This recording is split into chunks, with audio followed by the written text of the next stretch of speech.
خواتین نماز میں قیام اور سجدہ کیسے کریں؟ بنت خالد محمود سیالکوٹ سے۔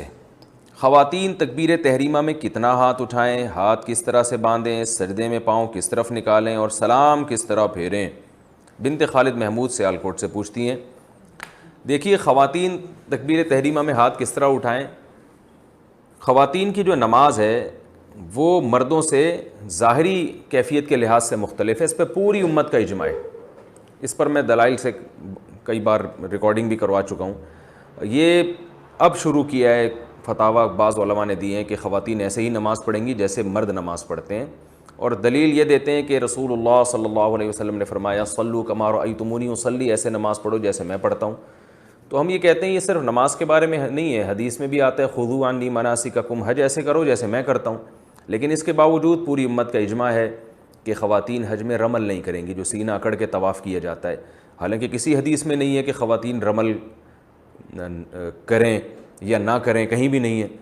لیکن اس کے باوجود چونکہ اس کا تعلق پردے سے ہے، عورت کی حیا سے ہے، تو پوری امت کا اجماع ہے کہ خواتین رمل نہیں کریں گی۔ صفا اور مروہ کی سعی، نبی صلی اللہ علیہ وسلم نے تو صفا اور مروہ کی سعی دوڑ کر کی ہے، کہیں بھی نہیں ہے حدیث میں کہ آپ صلی اللہ علیہ وسلم نے عورت کو دوڑنے سے منع کیا ہو۔ لیکن اب اس کے باوجود تمام امت کے علماء، جس میں ہمارے اہل حدیث علماء بھی شامل ہیں، وہ سب عورت کو صفا اور مروہ میں دوڑنے سے منع کرتے ہیں۔ حالانکہ ہمارے پاس نبی صلی اللہ علیہ وسلم کا اس بارے میں کوئی بھی قول موجود نہیں ہے، لیکن پوری امت نے اجماع کیوں کیا کہ بھئی عورت کا تعلق حیا سے ہے اور عبادت میں حیا کا عنصر جھلکنا چاہیے۔ اسی وجہ سے پوری امت آج تک اس پر اتفاق رہا ہے کہ عورت دوڑے گی نہیں۔ اسی طرح لبیک آہستہ کہنا، تو حالانکہ رسول اللہ صلی اللہ علیہ وسلم نے تو لبیک زور سے کہا ہے،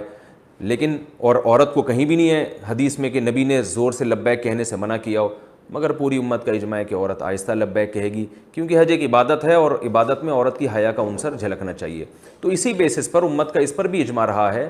کہ اگرچہ حدیث میں صراحتاً نہیں ہے کہ عورت سمٹ کے نماز پڑھے، لیکن پوری امت کا اجماع رہا ہے کہ عورت سمٹ کے نماز پڑھے گی، مردوں کی طرح چوڑی ہو کے کشادہ ہو کے نماز نہیں پڑھے گی جیسے مرد سجدہ کرتے ہیں یا مرد رکوع کرتے ہیں۔ اس میں امام ابو حنیفہ، امام شافعی، امام احمد ابن حنبل، امام احمد بن حنبل تو امام بخاری کے استاذ ہیں، حدیث کے بہت بڑے عالم ہیں، وہ تو یہاں تک بھی کہتے ہیں کہ عورت نماز میں تکبیر تحریمہ والا رفع الیدین ہی نہیں کرے گی تاکہ ہاتھ اٹھانا ہی نہ پڑے اس کو۔ تو اور امام شافعی سے بھی یہی منقول ہے کہ سمٹ کے نماز پڑھے گی۔ تو چاروں ائمہ سے منقول ہے، تابعین، تبع تابعین، اور آج تک امت کا اس پر اجماع چلا آ رہا ہے۔ تو اب اگر کوئی اس میں حدیث کا مطالبہ ہم سے کرتا ہے کہ حدیث میں دکھاؤ کہ کہاں لکھا ہے کہ عورت سمٹ کے نماز پڑھے گی، تو اس سے فوراً آپ مطالبہ کریں کہ حدیث میں یہ کہاں لکھا ہے کہ عورت آہستہ لبیک کہے گی، عورت صفا اور مروہ کی سعی جو ہے وہ دوڑے گی نہیں اس میں بلکہ چل کے کرے گی، اور عورت رمل نہیں کرے گی، سینہ کھڑا کے پہلے 3 چکر نہیں لگائے گی طواف کے۔ تو جیسے وہاں حدیث نہیں ہے، امت کا اجماع ہے، تو ایسے یہاں بھی حدیث نہیں ہے، امت کا اجماع ہے۔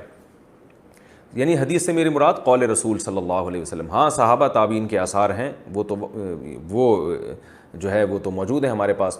امام بخاری رحمہ اللہ نے صرف اسلاف میں صرف ایک خاتون کا تذکرہ کیا ہے کہ وہ مردوں کی طرح نماز پڑھا کرتی تھیں،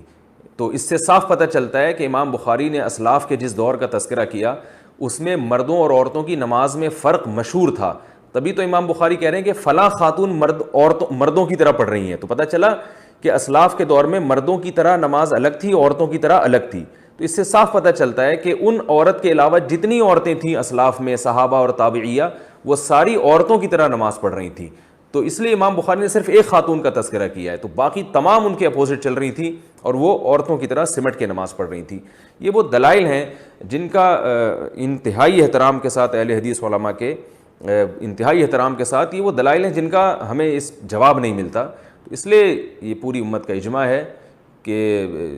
خواتین جو ہے وہ سمٹ کے نماز پڑھیں گی۔ بعض حضرات تو اس میں تشدد برتتے ہیں اور حنفیہ کو بہت لتاڑتے ہیں کہ انہوں نے حدیث کی مخالفت کی اور عورت کو حکم دیا ہے کہ وہ سمٹ کے نماز پڑھے، حدیث کی مخالفت کی ہے۔ لیکن عجیب بات ہے کہ یہی حضرات امام احمد ابن حنبل پہ کیوں اعتراض نہیں کرتے، یہ حضرات امام شافعی پہ کیوں اعتراض نہیں کرتے؟ امام احمد ابن حنبل اور امام شافعی تو یہ حدیث اپنی مسند میں لے کر آئے ہیں کہ صلو کما رأیتمونی اصلی، ایسے نماز پڑھو جیسے میں پڑھتا ہوں، اس کے باوجود اس کے خلاف فتویٰ دے رہے ہیں، اس لیے کہ انہوں نے اپنے زمانے میں دیکھا ہے،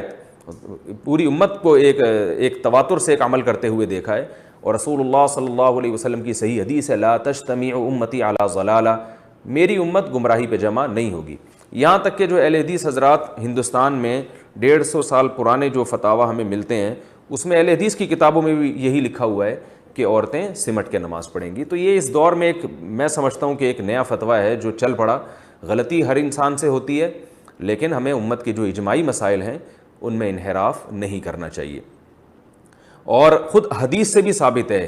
کہ پردے کے معاملے میں عورت کا حکم مرد سے مختلف ہے. جیسے کہ رسول اللہ صلی اللہ علیہ وسلم نے ارشاد فرمایا, عورت کی گھر کی نماز مسجد کی نماز سے بہتر ہے. کیوں؟ گھر میں پردہ زیادہ ہے.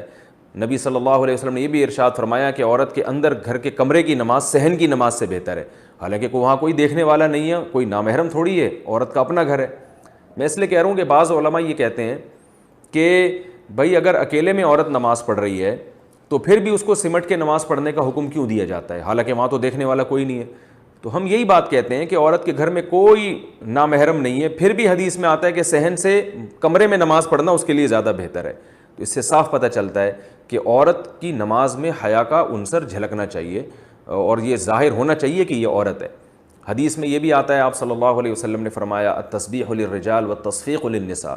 امام سے اگر نماز میں غلطی ہو جائے تو مرد اللہ اکبر یا مرد سبحان اللہ کہہ کے غلطی پہ تنبیہ کرے گا, لیکن عورت کو آواز نکالنے کی اجازت نہیں ہے. حالانکہ نارملی عورت کی آواز کا پردہ نہیں ہے, وہ ضرورت کے وقت بول سکتی ہے, لیکن نماز میں اس کو بولنے پر بھی پابندی لگا دی کہ وہ دائیں ہاتھ بائیں ہاتھ کی ہتھیلی پر رکھ کر ایسے تالی مارے گی جس سے امام کو پتہ چلے گا کہ وہ غلطی کر رہا ہے. تو پتہ چلا نماز کے باہر کے احکام الگ ہیں, نماز کے اندر کے احکام الگ ہیں. اسی طرح اور بھی ہمیں اس بارے میں روایات ملتی ہیں. حضرت عائشہ رضی اللہ تعالی عنہا نے جب عورتوں کی امامت کی تو بالکل صف کے بیچ میں کھڑے ہو کر نماز پڑھائی ہے. حالانکہ امام تو آگے کھڑا ہوتا ہے, عورت کی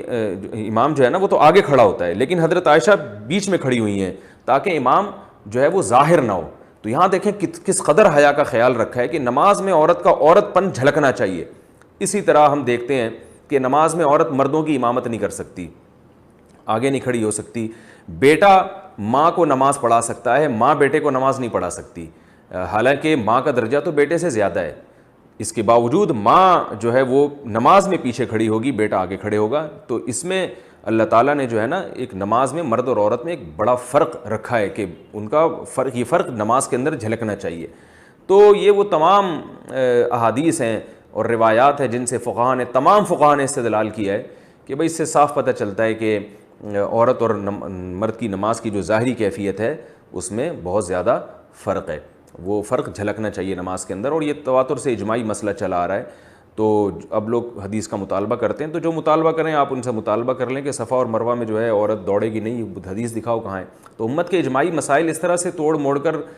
حدیث کا لیبل لگا کے اگر ہم نے تبدیل کرنا شروع کر دیے تو ہمارے تو دین کا بیڑا غرق ہو جائے گا بالکل. تو اس لیے انہی فقہا پر اعتماد کرنا چاہیے جو ہم سے پہلے محقق گزر چکے ہیں. عبداللہ بن مسعود رضی اللہ تعالیٰ عنہ کی روایت ہے, فرمایا من کان منکم مستنن فلیستن بمن قد مات فإن الحی لا یؤمن علیہ الفتنہ. عبداللہ بن مسعود رضی اللہ تعالیٰ عنہ فرماتے ہیں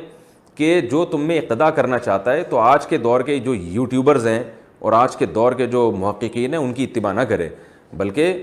جو دنیا سے جا چکے ہیں ان کو فالو کریں, کیونکہ حی پر فتنے کا اندیشہ زیادہ ہے. جو زندہ لوگ ہیں ان کے بارے میں ڈر ہے کہ یہ دنیا پرستی میں یا اپنی دکان چمکانے کے لیے لیبل یہ لگا رہے ہیں کہ ہم دوسروں کی دکانیں بند کر رہے ہیں, مگر ان کا مقصد ایسا نہ ہو کہ اپنی دکان چلانا چاہ رہے ہوں. تو اس کا بھی یہ زندہ لوگوں پہ یہ اندیشہ زیادہ ہے. پرانے لوگوں کی جو تحقیقات ہیں وہ تحقیقات للہیت کی بیس پر ہوتی تھیں, آج نفس پرستی کا دور ہے. تو اس لیے میں پھر بھی ان اہل حدیث علماء پر ہرگز طنز نہیں کر رہا کہ جو اور کہتے ہیں کہ عورتیں جو ہیں مردوں کی طرح نماز پڑھیں گی. میں ان کی نیت پہ شبہ نہیں کر رہا, لیکن میں یہ کہہ رہا ہوں کہ بعض لوگ ایسے بھی ہو سکتے ہیں کہ جن کا مقصد اپنی دکان چلانا ہو اور وہ قرآن و سنت کا لیبل لگا رہے ہوں. باقی سب ایسے نہیں ہوتے. بعض لوگ کی تحقیق یہ ہوتی ہے, وہ سمجھتے ہیں کہ قرآن و سنت کی روشنی میں یہی برحق ہے. تو ہم یہ سمجھتے ہیں کہ جن کی یہ تحقیق ہے اور وہ اللہ کے خوف سے اور اللہ اس کے سامنے جواب دہی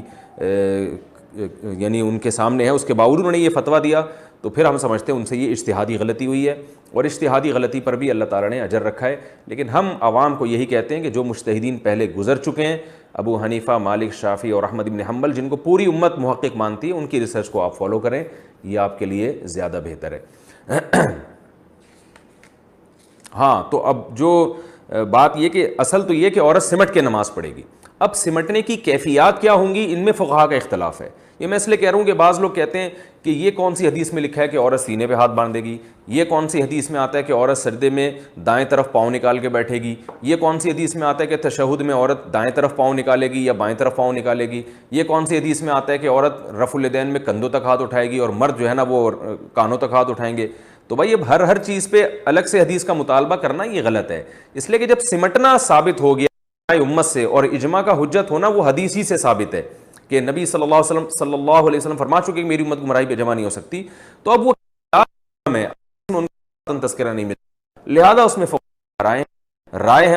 تو آپ جس فقی کی رائے کو فالو کریں وہ آپ کے لیے بہتر ہے۔ تو امام کے جو ہے اس کے مطابق جو ہے، کیونکہ کندھوں تک ہاتھ اٹھانے میں جو ہے وہ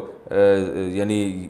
اس میں عورت زیادہ کھل جاتی ہے، تو اس لیے انہوں نے کہا کہ کانوں تک ہاتھ اٹھانے میں، تو اس لیے انہوں نے کہا کہ صرف کندھوں تک ہاتھ اٹھائے جائیں، اور جب وہ تحیات میں بیٹھیں گی تو اپنے دونوں پاؤں دائیں طرف نکال کے اس طرح سے زمین پہ بیٹھیں، اور سجدہ جب وہ کریں گی تو دونوں پاؤں جو ہے دونوں بازو بچھا لیے جائیں اور پاؤں کو دائیں طرف نکالا جائے، پورے جسم کو زمین پہ بچھا لیا جائے۔ اس سے یہ بھی پتہ چلتا ہے کہ وہ جو حدیث میں آتا ہے کہ تم میں سے کوئی جو ہے وہ کتے کی طرح سجدہ نہ کرے، تو اس سے مراد مرد ہیں، اس میں خطاب رسول اللہ صلی اللہ علیہ وسلم کا مردوں کو ہے، اس لیے کہ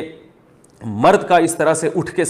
زمین پہ سمٹ کے سجدہ کرنا یہ سستی اور کاہلی کی علامت ہے، اس لیے آپ صلی اللہ علیہ وسلم نے اس کو پسند نہیں کیا، لیکن عورت کا اس طرح سے سمٹ کے سجدہ کرنا یہ سستی کی نہیں بلکہ اس کی حیا کی علامت ہے۔ عورت کا اپنے سرین جو ہے وہ کولے جو ہے وہ سجدے میں اٹھانا اوپر کی طرف، یہ حیا کے بہرحال خلاف ہے۔ بعض حضرات نے یہ کہا ہے کہ عبداللہ بن عمر رضی اللہ تعالی عنہ نے سے روایت ہے کہ عورتیں آہستہ لبیک کہیں گی، لہذا ہم اس روایت کی وجہ سے عورتوں کو آہستہ لبیک کہنے کا کہتے ہیں،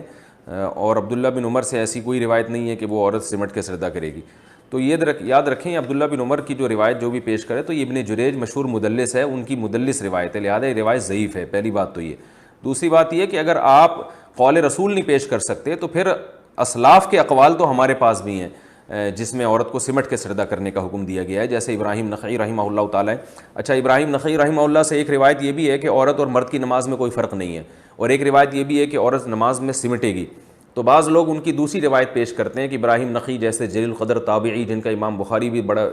تذکرہ کرتے ہیں، تو وہ یہ کہہ رہے ہیں عورت کی مرد کی نماز میں کوئی فرق نہیں ہے۔ تو یاد رکھیں یہ جو روایت ہے ان سے دونوں روایتیں، ایک روایت میں آتا ہے کہ وہ ابراہیم نخعی کہتے ہیں کہ عورت اور مرد کی نماز میں فرق نہیں ہے، ایک میں آتا ہے کہ فرق ہے، تو صاف پتہ چلتا ہے کہ اس روایت کا مطلب کچھ اور ہے، اس کا مطلب کچھ اور ہے۔ تو عورت اور مرد کی نماز میں فرق نہیں ہے،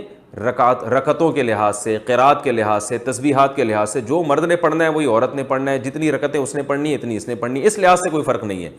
اور دوسری جو ابراہیم نخعی سے روایت ہے جس میں آتا ہے کہ فرق ہے، اس سے مراد ہے کہ ظاہری کیفیت کے لحاظ سے فرق ہے۔ یہ میں اس لیے کہہ رہا ہوں ایسا نہ ہو کوئی ابراہیم نخعی سے وہ روایت پیش کر کے آپ اس سے متاثر ہوں اور کہیں کہ اچھا بھئی یہ تو ہمیں ان سے بھی ایک اسلاف کا قول مل گیا، تو ایسا نہیں ہے، اس قول کی کیا حقیقت ہے وہ میں نے آپ کو بتا دی۔